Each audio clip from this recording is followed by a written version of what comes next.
Hello and welcome everyone. I'm Vikas Aggarwal, Professor of Entrepreneurship at INSEAD. I'd like to welcome you to this In the Case webinar series. The series was launched by Digital at INSEAD with support from Accenture. And the webinars that we do in this series do a deep dive into recent cases published by INSEAD, together with the case protagonists, industry experts, and presentations by INSEAD faculty. INSEAD produces about 70 to 80 new cases per year, which are authored by INSEAD faculty and research staff. And the cases that we focus on in this series span a wide spectrum of topics on global digital transformation. The cases provide a unique opportunity for industry practitioners to experience firsthand some of INSEAD's unique pedagogical materials. You can find more on our case library at publishing.insead.edu. So I'd like to jump into a fireside chat with Sara Chemmaa, who's a founder and CEO of Citron. Citron is a consumer goods startup based out of Dubai that successfully identified and filled a market gap with distinctive leak-proof lunchboxes for children.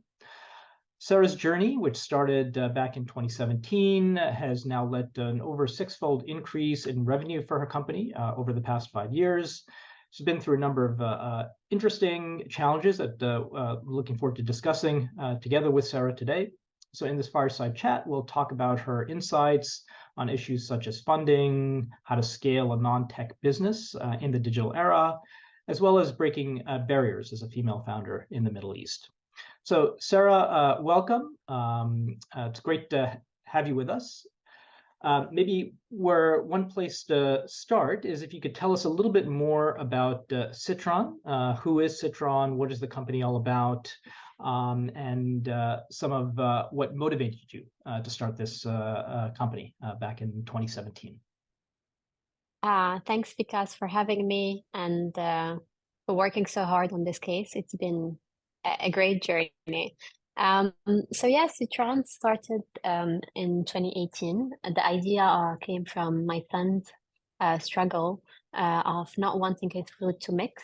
So as a first-time mom, I took it on me to find a solution for his issue, which was basically he wanted his rice not to touch the chicken, and if it touches, he wouldn't eat. So at nursery, I was that mom that had to bring so many small boxes.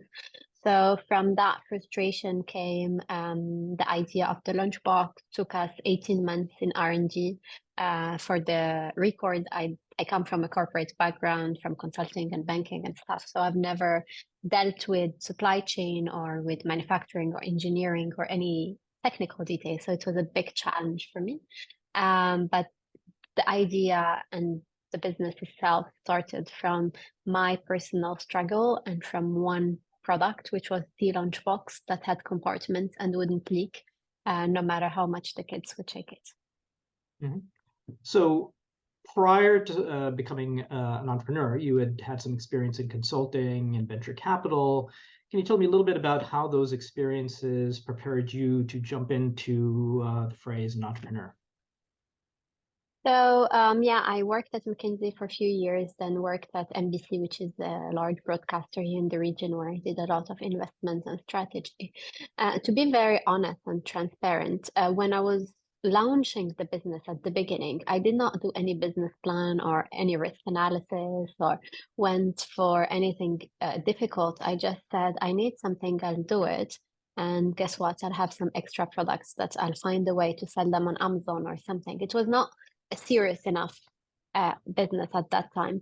Now, once it became serious and it really picked up, then my experience really helped because I'm somebody that works a lot with numbers and analyzes a lot. Thanks to where I come from and my background, numbers and Excel sheets are probably my best friends, and every decision is taken based on a lot of analysis and risk assessment and ROI and stuff like that, rather than just on an emotion. So my experience from consulting to banking to investment did help me a lot. Now, when I was fundraising, my experience running the MVC Venture Fund helped me a lot because I knew what the term sheet meant. I knew what type of investors to approach, at which stage, how much equity to give. So all that prepared me in a way or another to be where I am today. Mm-hmm. Great. And so you had this idea. This idea was really born out of your personal experiences. What were some of the biggest challenges in the early days as you started thinking about launching this product into the marketplace? Probably my favorite question. I mean, the challenges from the beginning is how do you get an idea you have on paper to a real product and a prototype? So it started by finding the factories, understanding the regulations, opening a company, um, producing, ensuring quality, ensuring safety. But for me, what I am still obsessed by and I've always been is the quality of the product and making sure that we only sell products that work and bring a purpose to the child's life. So if we don't feel we are making someone's life better or elevating the experience, then we don't do it. So that's something where I spent a lot of time calculating and measuring the size of every compartment, the depths, understanding how many grapes can fit there. So it was very technical at the beginning to really try to understand the appetite of a kid of a certain age and what type of boxes he would need. But I would say my biggest challenge was really the technical part where the factories in China will expect you to know and ask you questions of what type of plastic you want, what type of thickness, what type of quality, and that things are quite technical and you can't just apply common sense because you don't know. Yeah. So how did you solve that problem? I mean, you didn't Um, have a manufacturing background, and all of these technical design issues. How did you figure that out? to be honest with you, I discovered 3D printing very randomly. So I used to ask them to 3D print everything and send it to me. So when they'll ask me three questions, I say, "Can you 3D print it?" And they'll be like, "Oh, it takes time and money and stuff." And I was like, "Whatever, because I can't understand what you're saying. I really need you to 3D print them and send them to me." So 3D printing was something that really helped. Hmm. Right. And then kind of the focus was on ensuring that these were high quality, that they fit well the types of needs that you saw as a mother. Mm. Yeah, okay. And so, I think one of the interesting things about Citron is really that it had a pretty unique model that fueled its initial growth and where it was funded largely by distributors. Can you talk a little bit more about how that distributor-driven funding model propelled the growth of the company in its early stages? So what we've done is when we launched in our core market, which is the GCC. And at that time, basically, I had zero competition because the product did not exist. And as a first mover advantage, I could dictate the price, but I could also take all the loyalty of the parents and all the excitement and build a community. So once that was done, um, I went to find a distributor, but I had the upper hand on him because I bring him something that already works. So I needed one distributor to accept the terms. So the rest will know it's okay and follow on.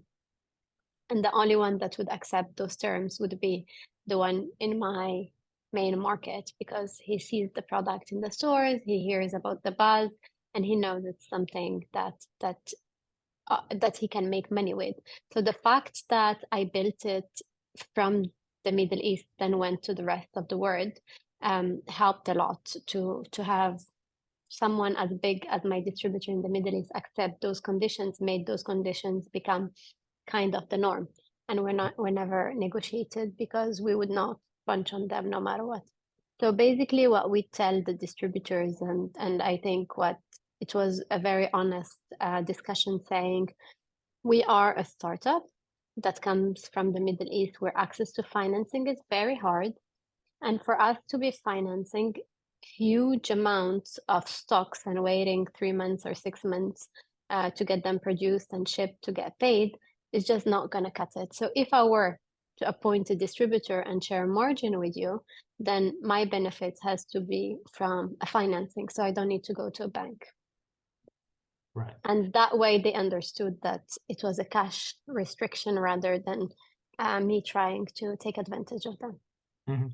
And so, in your experience, is this something pretty unique for consumer goods companies to have distributors with these types of relationships? And if so, what do you think is was unique about Citron and its ability to actually strike such a contract with distributors? Honestly, when I did it, I really thought it was the industry norm, but I had no experience about the industry until to come find out years later that nobody does that. If anything, most of the brands give credit terms to their distributors. So some of them pay after 30 days, some of them pay after 60 days, and we are on the opposite. So it was definitely not an industry norm and still is not. Right. And has that sort of model continued? And did that model continue as you geographically expanded, or how has that distributor-funded model changed over time? It's still the same. So we continued applying it all over the world. And at the beginning, we had some distributors says it can't work out for them. And for us, it was a deal breaker. Today, the brand has really picked up nicely in Europe. So we are starting to gain the upper hand again, and we get less questions about this because people are really excited about the growth potential. But yes, some distributors are shocked when they read that term in the contract and say, what do you mean I need to finance your business? And I'm like, no, you just need to finance the stocks that you need to buy. So the company spends a lot of effort on things like R&D and product design. Can you talk a little bit about the importance of those issues for your products, and also how your product portfolio has changed over time as a consequence? So when we started the business, we only had one product, which was a lunchbox with compartment. Today, we have about 270 SKUs, which are products across different categories. So we have lunchboxes, water bottles, bags. Then we have a lot of accessories, from cutlery to organizers to ice packs to so many things. And then we have a at-home collection, which is more feeding. So baby feeding plates, cups, bibs, and a lot of things for the babies. And so we started very small, and then we went deeper. And now every time we consider launching something, we are studying how is this gonna potentially cannibalize what we already have, or how is this gonna increase the depth of the range, or how is this gonna increase the revenues, or how is this gonna help us to build on for something that we know will take 5 years to come, but we need data from now. So R&D for us is key, because we believe that the consumer of today is only interested by and excited by novelties. So we see that people don't mind replacing their lunchbox if there is a newer one, not because they need it, but because they just think that design is newer and will be better than what they had. So a lot of R&D we have comes from the fact that the market is really pushing for novelties and for unique products that don't exist. About 40% of my expenses go on R&D. And can you talk a little bit more about what that novelty is, right? So is it in functionality? Yeah. Is it in design? Some combination of the two? So basically, we run a lot of focus groups with end users and consumers, but also with retailers and distributors, because we have a lot of people in the chain. And for example, 2 years ago, we realized that the majority of people, the adults that eat at the office, require lunchboxes that will go to the microwave, do not want necessarily to carry a glass lunchbox because it breaks and it's heavy, and are not very happy with the plastic option because of the environment and everything. So it took us about a year and a half, where engineers and a lot of people have been working to finally find the stainless steel that could go to the microwave, and this is something we're releasing next year. So that took forever to find, but we with the help of the focus groups and the retailers and the distributors, we are able to start to see what the trend is and understand that, okay, this product has so much more impact, not only on the kids' lives, but on the adults' life that are eating in the office and very conscious about what they eat. And that's something that should be worked on. Now, every country comes with their own, issues and requests. So I can't say that when we create a product, we're 100% sure it will work worldwide. So there are products that are not working at all in the Middle East, but are booming in Europe.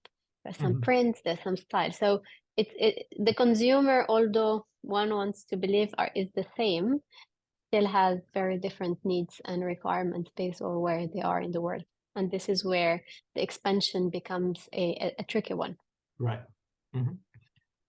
I want to talk a little bit about your funding history, and so I think you're in the process of raising a Series A funding right now. Talk to me a little bit about the response of venture capital investors in conversations that you've had, particularly in the context of the current environment, where we know that there's a big slowdown in venture funding, fewer deals are being done, a lot more scrutiny than we saw even just a couple of years ago. What have been your experiences on that front? Similar. The venture capital are really hurting right now. I feel the LPs are not putting in the money, so themselves don't have a lot of funds to deploy anyway. I think that so we are raising funds right now mainly to grow in Saudi Arabia, our D2C, and we speak to Saudi investors. In the past, growing a D2C brand in Saudi with Saudi investors was very, very easy. Right now, you feel they're more cautious, they're asking more questions, and it's just not the right moment to do it in terms of valuation. Everything is really down, and we don't wanna take a risk. So we're looking at other options such as revenue-based financing, and short-term financing and long-term financing from the banks. And so I want to talk a little bit about D2C, but maybe just spend a little bit of time talking about your retail store footprint. So you're present, I think, in about 600 plus retail stores across 47 different countries. You also have some bricks and mortar stores like the flagship store in Dubai. Can you talk a little bit about your retail strategy and how you've thought about where you are present and in which geographies? So out of the 600 stores worldwide, there are a good 300 that are in the GCC region. And the reason be it is that retail is still something, offline retail and brick and mortar is something that is still growing in this part of the world, at the opposite of what's happening in the US or in Europe, where shopping centers have less traffic and stores are closing. So here we see massive growth offline, even higher than online in terms of our category. So offline brick and mortar has always been a big booster for us because it makes, so the more people see us in the big stores, the more they trust the brand. So when they see the ad online, they're able to click. So our cost of acquisition is extremely low because we already built the brand offline. And a lot of time people do not realize that investing offline has a massive spin-off effect on your online marketing budget. And if you can do it without spending the money, because the stores will do it for you, they'll give you window displays, they'll give you good space, they can give you shop-in-shops. You can do so much with the stores once your product works. And that helps you build your D2C, because then once you run the ads on Google or on Meta or TikTok, you see the returns. I see. And so can you talk a little bit about some of the partnerships that you've had, some of the retail partnerships, and how you decide whom you partner with as you consider your retail footprint?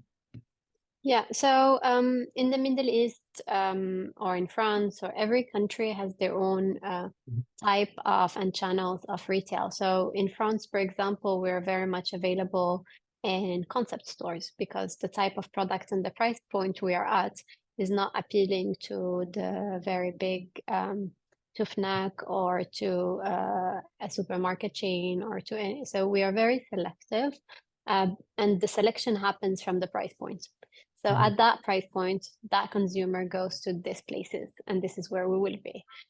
In the Middle East, it's a very different strategy because our products are not seen pricey because the income level and the purchasing power is so much higher. So we're in major baby shops. And here, concept stores don't really exist. So it's really big chains of like Mamas and Papas. We have Pottery Barn Kids, Crate and Barrel. So a lot of big chains that come here, and we'll have 50 stores, 60 stores. You'll have a partnership with them so they can retail the product everywhere.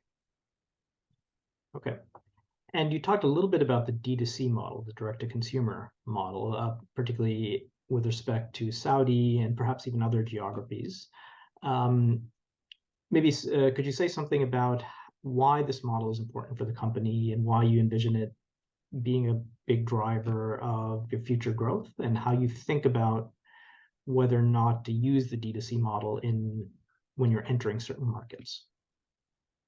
So the direct-to-consumer model brings a lot of benefits and obviously has a lot of risks. But in terms of benefits, I would say, first of all, the most simplistic one is your margins are much higher. So just for people to understand, because this is something I didn't know, for example, when you buy something at €100, the retailer in most of the countries keeps 50%. So gives back only 50 to the distributor, and the distributor keeps 20 and gives you 30. So you're losing a huge chunk between the distributor and the retailer. So if you are able to remove them from the equation, your margin becomes 80%. And at that margin level, you're able to do much more. So you can do promotions, you can do bundles, you can test products, you can take risks, because your margin is so big. If you do an 80% off, it would just work. So first is financial. It does make sense. Second is the ability to access data. So I know we've been talking about data and big data and whatever we talk about. Basically, for me, it always boils down to, I want to know the end user what he wants. Because again, if you go from a retail perspective and a brick and mortar, you have somebody called the buyer, right? For each category, there is a person who is a buyer that buys. That person, how does he buy? He takes his data, historical data, and say, sorry, the pink color works the best for us. So he'll always order pink. Yeah. Now, there is a chance that the consumer moved from pink to red, but that buyer does not have the fact yet with him. So he'll continue buying the same until one day he'll call you and say, oh, I don't understand, your products are not working anymore. The problem were not the products. The problem were a lot of time the brick and mortars are not in touch with the end user and with the trends and how things are moving. So for us, the fact that we have our own D2C is we also issue reports to our distributors that then issue them to retailers, showing them facts and figures that, hey, be careful, this has shown to be really working. Or every person that bought a lunchbox bought cutlery with them. So make sure you do bundles, make sure you merchandise them together. So the insights we take from our D2C is shared with the distributors and the retailers to help. And then it's also shared with our production team to know what we can invest on or no, because we grade the products after ABC based on how fast they sell, how fast they don't sell. And we have developed quite a nice algorithm that tells us whether it's an investment worth doing or no, based on how much we sell, how much money we make, but most importantly, whether it's on trend and how is the feedback of the market on that product. And the D2C model, that you use that in certain geographies or most geographies, how do you think about where you want to build the brand? Because obviously, I mean, you're right that you're going to save a lot from a margin perspective, but there's also a high cost of customer acquisition as a consequence. 100%. So where I control my own D2C is just the GCC where I'm based. It's a market I understand, I'm close by, I can invest, and the brand is doing really well. Now, my distributors in other countries link to my Shopify and replicate the store. So a lot of time, my distributors, I buy the domain name, so I own the domain name, I own the website. If I have to change the distributor, it's mine, but they run it and they spend the marketing and they do everything on their own and they fulfill from their own country. I see. And if you think about, I think one of the interesting things you just mentioned was that a lot of the data that you were able to get and some of the analytical insights from the D2C model, those are things that can help the distributors and the retailers make decisions. To what degree do you think that some of the insights that you're able to gain are reflect similar consumer patterns across geographies, or are there big differences in terms of the consumer preferences and behaviors across geographies that may kind of limit the insight that you can actually get from your D2C data? So our D2C data, and as I was explaining, is very useful as a guidance, saying that, guys, last year we sold 100,000 lunchbox. This year we sold 80,000 water bottles, was 10,000. This year is 100,000. Guys, the trend is going this. So trend-wise, they can follow. Now, in terms of the specificity, if I say in the Middle East, I sell a lot of pink and blue, does not work in Europe because they're on a gender neutral stage. So we had a lemon print, which was gender neutral, did not work at all in the Middle East and is our best seller in Europe. Across Europe, everybody only wants that colors. So there is so much you can share. So the big trends are kind of similar everywhere, but the specificity of what every country gives you is very different. Okay, great. So I want to talk maybe a little bit about the competitive landscape that you're facing, particularly as you grow into a number of different countries. So who are your main competitors? Maybe if you could talk also a little bit about what you see as your key competitive advantage and how you sustain this advantage over time. So we have millions of competitors. I mean, thanks to Amazon, any single person can just go on Alibaba and get a lunchbox and sell it all over the world and call themselves competitors. But in terms of really solid competitors, there are lots of Danish, Swedish brands, a lot of Nordic brands that do very similar things. Some of them have already exited and got acquired by big private equity. Some of them are on 100 million plus revenues. So we compete with really big brands. Now, in our market, we still lead. So in the GCC, those brands are really not strong because they're very much focused on Europe, which is their main market. And we have decided to focus on the Middle East as being the winning market for us for many reasons. We're here, but also it's a market full of kids and opportunities and high income level.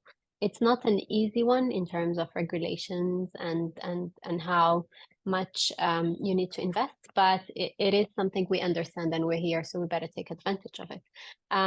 Though our competitors usually do not specialize in a product, but really specialize in the beauty of the product. So they will have bed sheets to towels to shoes to clothes. Then they will add a lunchbox and a water bottle.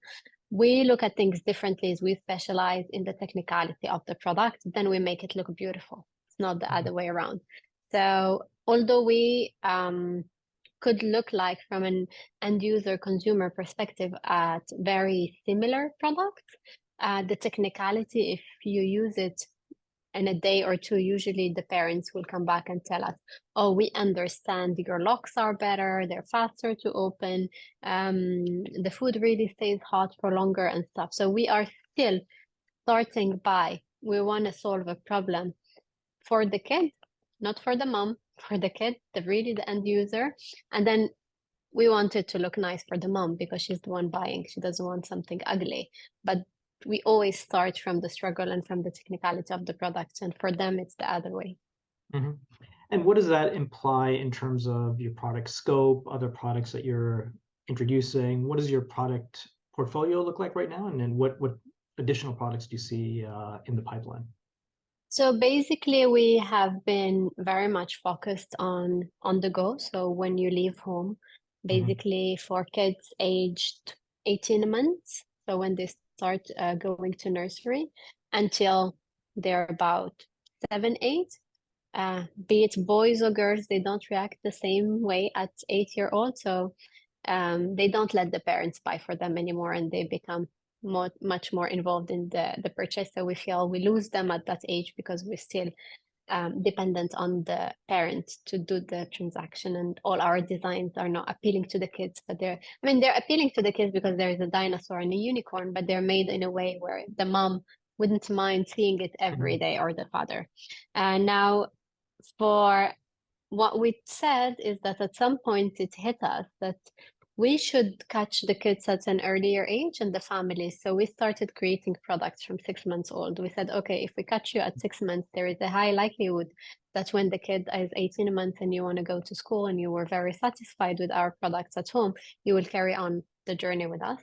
And now we're pushing the age from 8 to 11 to 12. As I said, we have those new lunchboxes, bigger water bottles, we have new bags, we have a lot of things for picnics. So we are trying to just make the age group bigger so we can basically have a bigger market to address. Okay. And as you grow into some of these new markets, right, from a financing perspective, it seems like, is there a constraint, and how do you think about equity versus debt financing, and really what's needed to continue this growth trajectory that you've been on? To be honest with you, there is a financial constraint, obviously. It drains your cash. Not to go with distributors, because that you have nothing to do from a cash flow perspective. But you need to build inventory no matter what. You need to invest in your stocks. You need to take risks before they take it, because a lot of time they're unsure if the product will work or no, and you need to produce the minimum order quantity so they can give it to them to test it, and then you take feedback. But for me, where the investment comes into place is really building the D2C because of the marketing spend. And that's, as you know, it's an equation of I put $1 million, I get 2 million, I put $500,000, I still get 2 million. It's really the marketing and the D2C spend that is requiring financing. Now in the UAE, in the GCC, there has been a lot of revenue-based financing, like Wayflyer and stuff like that came to the region and are kind of helping quite well. So once your Shopify is showing some numbers, they're able to finance based on percentage of the revenues. But also we are seeing a lot of banks being interested now on giving short-term financing, such as paying the factories and giving you 60 days to 90 days for you to pay them back. And we have also been approached by many banks for longer term financing, like 1 year to 2 years. Okay. I want to talk a little bit about the issue of sustainability. Obviously, this is an important issue for most businesses globally. And can you tell me a little bit about the role of sustainability for Citron, how important that is for you, and what you do in terms of production and product design in this regard? Honestly, sustainability has been the core for us from the very beginning. We have been investing in clean material very, very early on. So we had a lot of products that, for example, had the packaging with plastic. And we decided to start removing the plastic, or to replace the plastic by bio-based plastic. It's something that took us a few years to do. But I can say that today 80% of our packaging is without plastic. The only time we use plastic is because we have things that really get very dusty, and the alternative to plastic is not available yet. But we would always ask ourselves, how can we remove plastic from packaging? And this is something every year we're getting closer to 100%. So we want by 2024 to be 100% plastic free in all our packaging, which is already a big task, given the difference in size and packaging styles we have in so many products. In terms of product itself, so we have the material is important, and the functionality is even more important. So if today I give you a product that is eco-friendly but leaks and doesn't work, you won't buy it. So we try always to strike the balance, because sometimes we're really just thinking about the sustainability. So we don't want plastic, we don't want that, but then the product doesn't work. So then we need to say, okay, the thing will all be stainless steel, but I'm going to use plastic for the locks because plastic is still the best way to lock it and make sure it doesn't leak. Or so there will be some times where we'll have to add on, but the way we design right now and the way we think about things is 100% sustainability. Like we are trying our best to find alternatives. We have our bags are made of recycled PET, so plastic bottles. We're using this new thing called bioplastic, which is basically a plastic that comes from plants. So they inject plants instead of injecting chemicals, and it creates something that looks very much like plastic. It doesn't have biomer. So a lot of things come with sustainability, and that's because not only we are aware, the consumer is very much aware. So that pushes us as brand to not take it lightly and push our factories to do it because the consumer will not accept anymore. And has that been something that you've been able to do with the factories, or has that been a difficult challenge to overcome? How has that played out? So again, you have the functionality is one thing, and something I forgot is the price point. Yeah. Because the consumer will tell you, oh, what do you mean? I'm not going to pay a backpack because it's made of recycled water bottle 30% more expensive than this backpack that I already have. So there are a lot of things to strike. Now, what someone needs to understand is that the factories in China, at least, they're able to do whatever you ask them. No impossible doesn't exist as long as you're willing to pay for the production cost.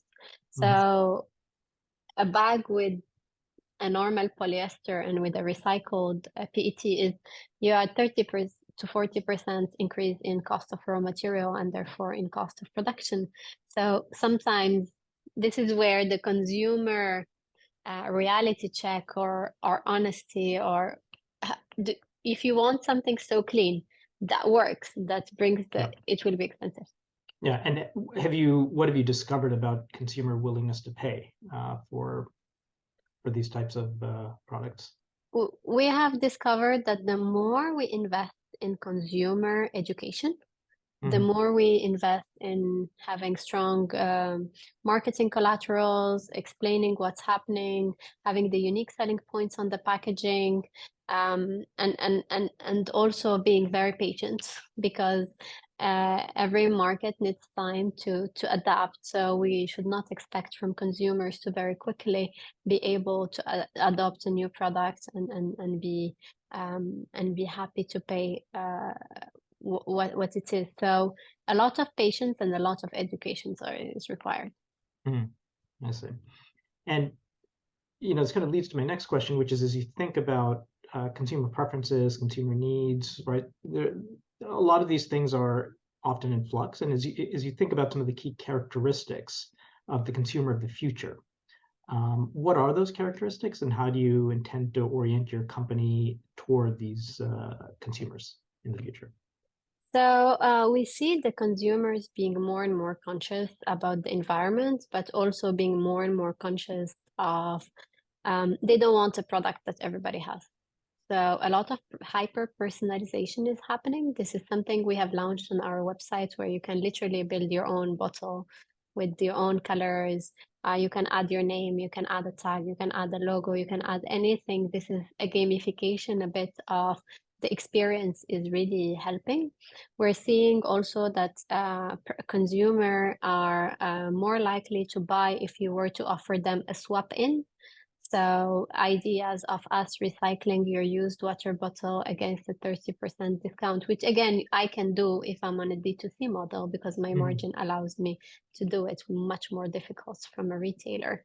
But we're seeing consumers being much more inclined to buy more if you as a company have a purpose in terms of and not only if you buy from me, I'll plant a tree, but really solid, real actions that you're doing in that matter. And so you mentioned the issue of purpose. I mean, to what extent is purpose important to the company's story, the mission, how you tell consumers about the purpose of the brand? So it's everywhere. everywhere, from the packaging to the website to everywhere. Across the journey, we remind the consumer why we exist and what is our purpose. But we also take a lot of action. So as I said, the swap in, ensuring we remove the plastic from the packaging, ensuring we really care, ensuring we will replace any product that's broken without asking you any question, as long as it's within the warranty period. So I have some customers that will come every 3 months with the same issue, and we know that their kids is breaking the product, like it looks like it fell from third floor or something, like literally, and we still will change it without asking any question. It's building a lot of trust with the end user. So a lot of time is your actions rather than what you write on the piece of paper, and your actions speak up. So 2 to 3 times a year, we organize events in our store where we tell the consumer who have any product with any issue with any product to bring them to the store, where our head of production and engineering will be there, and they could literally explain to him, and he'll take it to the factory, and he'll offer them a new one free of charge. That is pushing them also to feel part of the product development and the journey, and realize that their opinion really matters. Great. So I want to talk maybe just a little bit about where you see the company over the next 5 years. What are some of the next steps in the company's growth? What is your vision for Citron over the coming? Honestly, we are aiming for 10x from where we are today. Over the next 5 years, we are aiming to have direct to consumer be 70% of the global business. And we're aiming to take the direct to consumer after the GCC and the Middle East is locked and is growing as per our numbers. I think we will then be able to go to after the US market, which is a very big market, but it requires a lot of time and a lot of investment. But we see that the Middle East still has a lot of potential, especially the GCC, and we think that we can make the numbers if we just focus on D2C. Okay. And maybe just as a more general question, can you talk a little bit about your reflections on the entrepreneurship ecosystem in the Middle East and some of the challenges that you faced as a female entrepreneur in the region? So honestly, there is no better time to be a female entrepreneur in the region. If anything, we're on the spotlight. We get a lot of media coverage. We're getting a lot of attention, a lot of support. So for me, my experience has been really positive, and I see a lot of support, not only with PR, but with action. So I see a lot of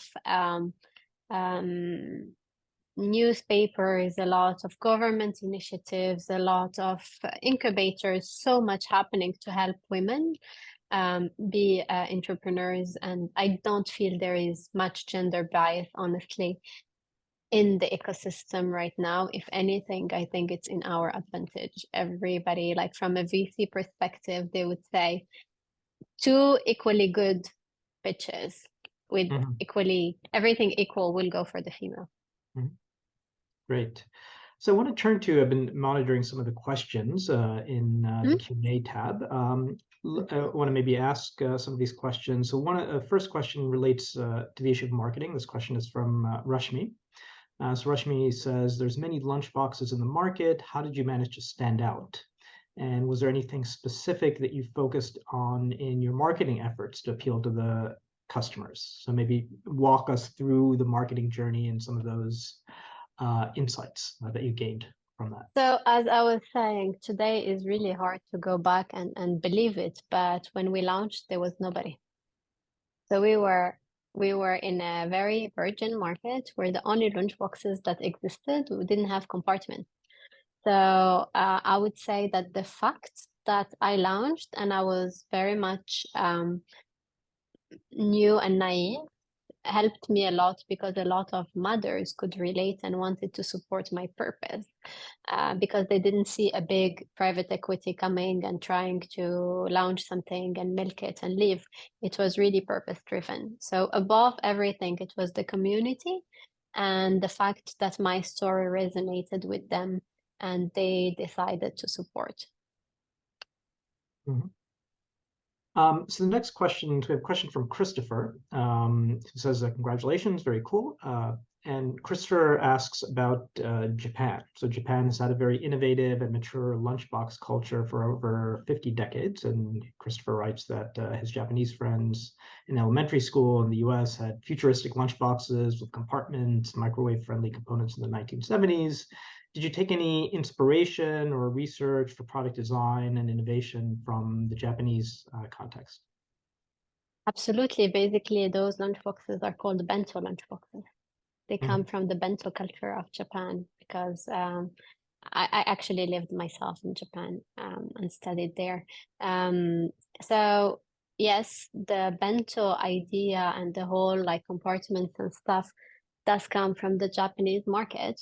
Now, for us selling in Japan, we realize that the Japanese market is very much stuck in their old traditional Japanese lunchboxes that are quite basic and use a very cheap type of plastic. Because we're selling there, we're really studying the market very deeply and very surprised to know that the Japanese are really loyal to their Japanese brands and to whatever they had in the past. And they're not moving as fast as the rest of the world in terms of lunchboxes, contrary to how much developed they are in technology and everything else.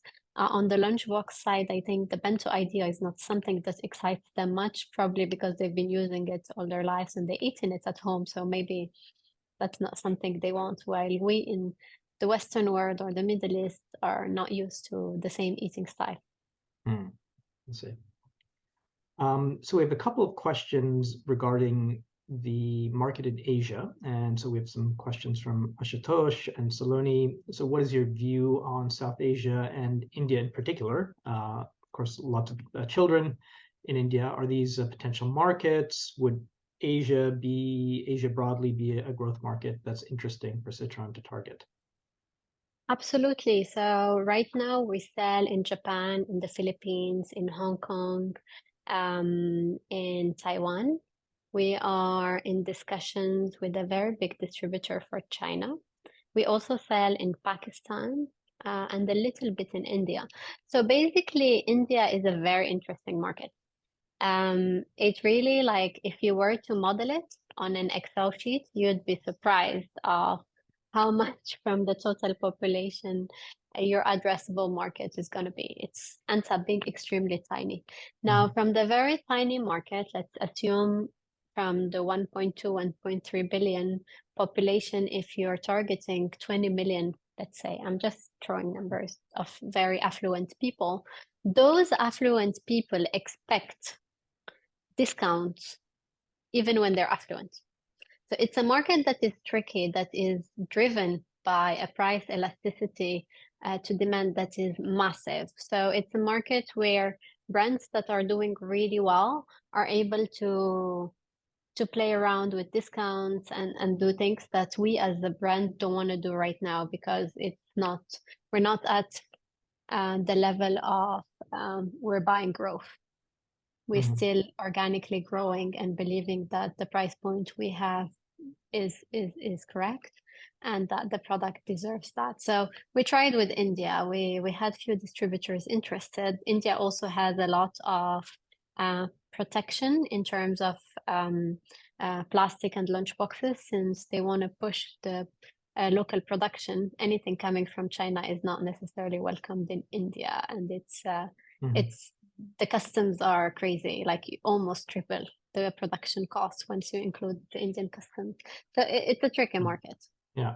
And do you feel that you need to go through distributors as a way to enter that market, or is it are any of these markets possible to enter via D2C? Very hard. Yeah. Because D2C, you really need to understand and to be able to pour, to have local people that understand. You can't come from the UAE and say, I'm doing a drop shipping model in India and I hope for the best. That only works for those bad products that live 3 months and die after. I see. We're not in that. Yeah. So I'm going to turn to a question on quality, I guess, which relates to that as well from Adar. So is quality still a struggle for you as you scale the product portfolio, and how are you solving it? at this point? Quality is, for me, no product goes out of factory without the quality control. We have 2 people full-time working for us that live in China that are turning and going from factory to see what's happening. We also have external agencies that do quality control reports. So there are those big agencies such as SGS, Bureau Veritas. They usually go to the factories at the beginning of the production, in the middle of the production, and the end of the production. They will check the raw material use. They will check the weight, height, everything of the product until it comes to you. So no, product quality is super important. And just for you to know that any product that is food touching, so lunchboxes, water bottles, the regulations from an import perspective are very strict. So we anyways need, on top of quality control, run safety tests. So you can't just be playing around with that, because it won't be, you can't clear it at customs. I see. Yeah. Okay. So there's a question from Alexander. You mentioned that you invest more in the D2C market that are close to where you're located. But how do you gather data on customer trends in markets where you're not close to the end buyer? Do you have any relationships, governance to collect some of the data on these trends from retailers? How do you do that? So we rely on the distributors. So we have monthly calls with a very specific form that needs to be filled. We also receive the sellout from the retailers. So every retailer usually gives the sellout data to the distributor. So that helps us know from a shop perspective who's selling what. And thirdly, when we do the fairs that we do in Europe, all the retailers come, and this is where we also gather information, and we put them in the surveys on a quarterly basis to understand their issues and get data from them. So we try, there is not like a Euro monitor or you go somewhere and you just get the data per market that is quite specific and useful. Has to be, for me, from an SKU, from a product level. The pink unicorn water bottle works really well in Lyon, but not in Paris. That's the type of information we require. So Meho asks about the circular economy. So do you have any plans to make it a circular economy where some decommissioned lunchboxes get recycled into something else? You talked a bit about sustainability earlier, but how do you think about whether there may be more of a circular economy aspect to the product here? So in the Middle East, this is still not something very much developed. So there are a lot of recycling companies. So when we do those campaigns where it is bring back your lunchbox and we'll recycle it, we usually give it to those companies that will recycle it into straws or any of the products that are in need. But I wouldn't say that we have that level of development that is, for example, if we were in China, the Chinese, they buy the recycled item from companies to be able to transform it and make it a bag. Here, it's still not there, but it's something we do. We take it back and we give it to the recycling companies free of charge. Okay. So Arnaud asks about IP protection. Is there any sort of IP protection that you engage in? You mentioned that there are a lot of technical issues that you have to deal with, and you deal with technical challenges. Formal IP protections, is there any sort of thing that you use for your products? We have something called, so we have the trademarks. So you can trademark the designs, you can trademark the style, the look, the design of the item itself. And then we have technical patents. So that's where we will trademark, for example, the locking system, the shape with the lock. So yes, we do it, and we mainly do it in China. So we basically will register the patents in China and then send it to the factories. So the factories now, in case of copy, we can go after them. Okay. Have you had to rely on that, or has that been something that you've had, but it hasn't really been an issue? As of today, it's working. Yeah. We're not searching too much in China to Right. see what's Yeah. happening. But as of today, we're not seeing a lot of replicas. Okay. Um, so another attendee asks, what are your 3 largest concerns and opportunity areas for the business right now? I think my largest concerns would be around the fundraising and when things will go back to normal and will they Yeah. ever go back to normal. So really from a cash flow slash funding perspective is something that keeps any entrepreneur awake at night. Also, we have a concern regarding Europe. So our expectations were much higher for how much we could sell in Europe, but given the inflation, the interest rates and everything, Europe has shown to be a huge challenge this year. And I will say number 3 is really the dependence on China. So at which point you're able to reduce your dependency and go somewhere else. So all these challenges are actually my opportunities to Great. to grow. Great. And maybe just, as a final, any closing thoughts or advice that you have for entrepreneurs that want to, in particular, start and grow a non-tech consumer-focused business? I would say, although it doesn't sound very sexy and it sounds like something that is from the past and is simple, there are so much yet to be done in non-tech. And at the end of the day, we all use tech as an enabler. And we think that um, whatever passion you have inside of you, be it tech, non-tech. I know people that just sold dance studios to a private equity for huge amounts of money.